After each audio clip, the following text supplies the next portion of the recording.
इस मॉन्क ने अगर अपने हाथ नीचे करे तो ये मर जाएगा, क्योंकि उसकी बाह में 2 तेज धार वाली तलवारें लगी हुई हैं। उसने 50 किलो की 2 पानी से भरी बाल्टियां उठाई। अब उसे एक खतरनाक दीवार से गुजरना था, पहाड़ की चोटी तक पहुंचना था और पानी को बड़े ड्रम में डालना था। लेकिन शर्त यह थी कि हाथ खुले रहने चाहिए और स्थिरता बनी रहनी चाहिए। अगर हाथ जरा भी नीचे होते तो तलवार से उसकी मौत भी हो सकती थी। शुरुआत में वो बार बार विफल हुआ। जल्दी बड़ा मॉन्क बनने के लिए उसने रोज 400 बाल्टियां ढोलनी शुरू कर दी। महीनों बाद वो बाकी सभी मॉन्क से आगे निकल गया।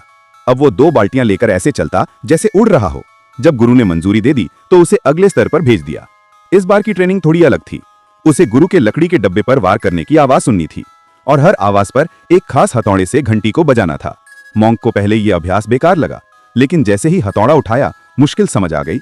उसका वजन 10 किलो का था, लेकिन एक लंबे और लचीले बांस के डंडे से जुड़ा हुआ था।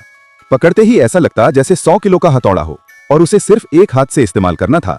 शुरुआत में वो हथौड़े के पास से पकड़कर किसी तरह उठाता है, लेकिन कुछ देर के बाद कलाई ने काम करना बंद कर दिया। उसने गुरु की तरफ देखा। गुरु अब भी शांत भाव से डब्बे पर वार कर रहे थे। तभी उसके अंदर एक शक्ति जाग गई।